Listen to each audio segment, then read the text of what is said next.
We'll be going deeper. We'll probably be even more public about names and profiling practices, and we won't be backing away from enforcement outcomes too.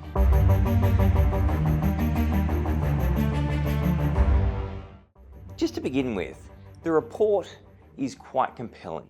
You've got stark and persistent failures to protect retirement savings, and protect retirement savings really stood out for me.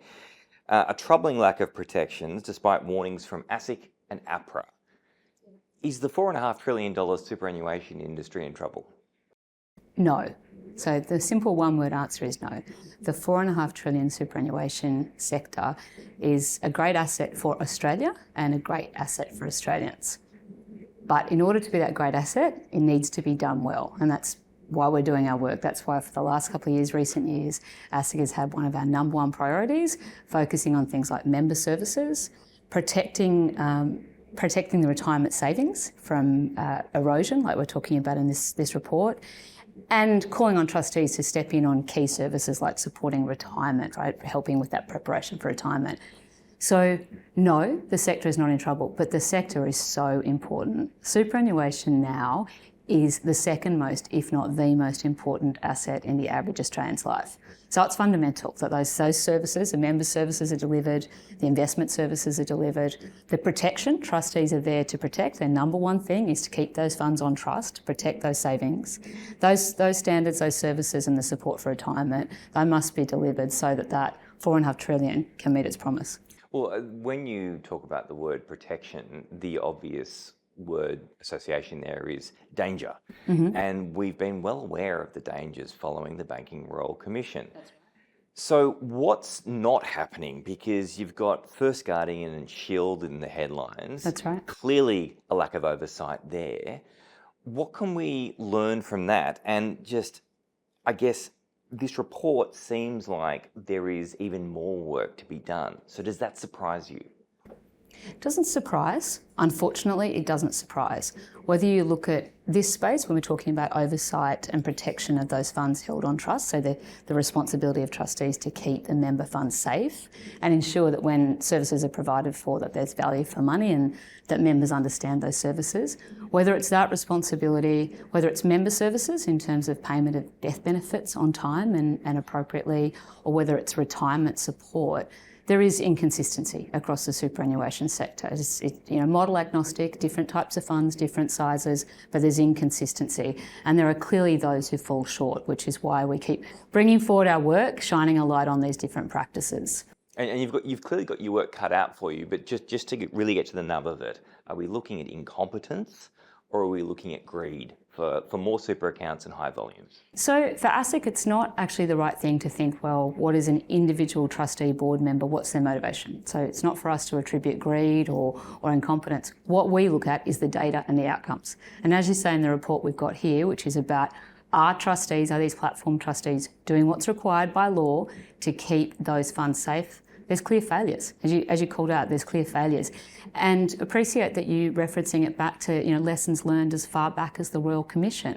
At the time of the Royal Commission, it was shocking to see some of the fee for no service outcomes. This work we're doing here, this work we've put forward, and we did similar work 2 years ago, and we'll do more work again to keep shining a light on it. It goes to the heart of those concerns, making sure that members are protected from those egregious fee for no service outcomes, making sure that the flags go up when there's harmful switching, which is what we saw in the middle of the Shield and First Guardian outcomes, and making sure that those members' funds are properly held on trust and not eroded. When you think about some of the case studies in the report, and it's good to hear that you've read the report, one of those case studies which showed that with some of this harmful behaviour and lack of oversight, there was one member, for example, where almost 100% of their balance was eroded by fees, inappropriate fees that weren't picked up by the trustee. Almost 100% of their balance. Now that's one member, but we can look across the slate and see in some spaces with one trustee, there was a slab that attributed to one area of advice, where on average, a half of the super balances, so the average outcome for those superannuants was 50% of their balance being eroded. That's pretty harmful stuff. So whether we think about those individual harms or we think about, looking across some of those average outcomes in some of these conduct practices we've seen, this is problematic. We looked at it post-Royal Commission. We looked at it 2 years ago. 2 years ago, I was a spokesperson for a similar report, calling attention on this. We're coming back and disappointingly seeing repeat behaviour. In some spaces, we see a slide backwards, and we'll come back to it again. And when we come back to it again, we'll be going deeper. We'll probably be even more public about names and profiling practices. And we won't be backing away from enforcement outcomes too, because as where you started, this is a sector that really matters for Australia and Australians. No, I mean, you are sounding like the cop on the beat. There's no question about that. But what I'm interested to know is, are you trying to scare trustees, or are you trying to reassure people in or approaching retirement? Oh, it's great that you've gone to the two audiences for us. Our primary audience here at ASIC is the trustees. So our job is to hold those trustees to account. Do you think this will scare for their them? practices to meet their members? There are some trustees who are doing a really good job. And we do highlight in the report where there are good practices, and they won't be scared. Hopefully they'll be feeling a little bit proud that they've stepped in and stepped up, and hopefully by profiling this and getting members to engage with this, more members will choose those platforms who have these protections. But for So there those is a that are failing, competition element to this. there is absolutely a competition element, and that's our second message, which I'm glad you've picked up on, which is primarily the message is trustees, do your job. Keep the money safe, ensure there's value for money. Our message, though, is also to Australians. Superannuation is so important to almost every working Australian now that we're encouraging Australians, engage with your super like you do with your banks. We talked before about engaging with your banks. Engage with your super, expect those protections, expect those services, expect that support that's consistent with such an important asset, and make choices. If those supports, including risk protections like we're talking about here, if they're not there, choose another fund, whether it's a for-profit fund, a not-for-profit fund, a platform. There's all sorts of choices you can make. Choose one that does support and supply those services and meet the standards.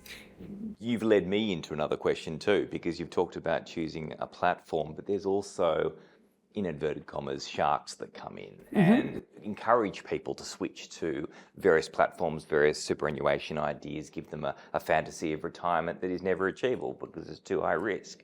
So just can you give us a sense of super switching and why, not necessarily trustees, because this is different from that, but why consumers need to be aware of super switching?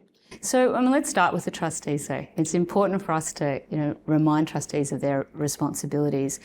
At ASIC, we are very clear that super switching is not necessarily harmful. In fact, as you can hear from our messaging, we're saying to Australians, be consumers, be customers when it comes to super.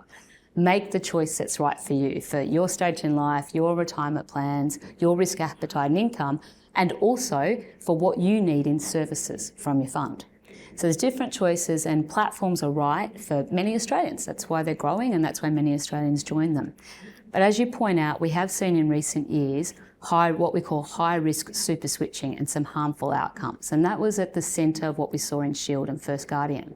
And the report we've put out today is reminding trustees that there are some simple flags and controls and screening they can do to identify where there might be this illegal, harmful behaviour. And of course, in those cases, and again in some of the examples that we've seen in case studies, we can see up to 100% of folks' balances, their hard-earned retirement savings, being wiped out by this harmful behaviour. So one of the important threads of the report today is to show trustees some of the screening they should be doing to identify whether bad practices and bad operators are bringing those funds onto their platform. And just to be really clear, there's some really great advisors. Advice is really important for supporting Australians in confident retirement. What we're talking about here, though, is illegal conduct that is leading to some Australians, as we've seen, having their super wiped out. Simone Constant, you have said that it's never been more important for platform trustees to take the necessary steps to uphold confidence. Confidence is obviously a huge part of the system, and you've said that before. Why has it never been more important? Super's never been more important. Super is now, as you started to say, over a $4 trillion industry.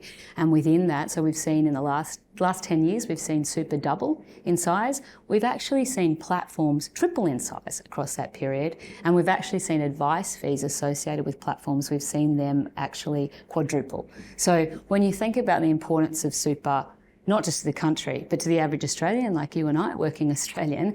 And when you think about those growth factors, it's never been more important to hold trustees to account. Are they meeting their responsibilities to protect those savings? We're not asking are you in a war with trustees?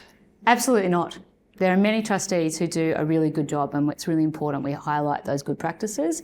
And we are one of the loudest voices about superannuation done well, done properly is fantastic. But we have to keep doing our job to make sure they keep doing theirs.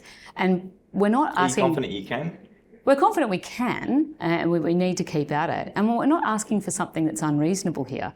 Even in this report, if you look at some of the examples we identify as not meeting the mark, one trustee that would go a month at a time without doing any checks on whether advice was meeting the mark and was, an appropriate fee for service. That same trustee, when they did do checks, found that 75% of the time there were adverse findings. It's not unreasonable to think if 3/4 of the time you find adverse findings when you do a check, do more than a check a month. It's shocking. It's really, shocking. When you think about it. It's shocking. It's shocking. And that's why we're... And unfair too. Unfair, and in some cases we may, as we look more closely at it, we may find it illegal. I mean, we found illegal practices across the whole value chain in Shield and First Guardian. So we're going to be looking more closely at this as the year goes on and coming back to it too before the year ends. Well, Simone Constant, we always appreciate your time. Thank you for joining the business. Thank you for your interest.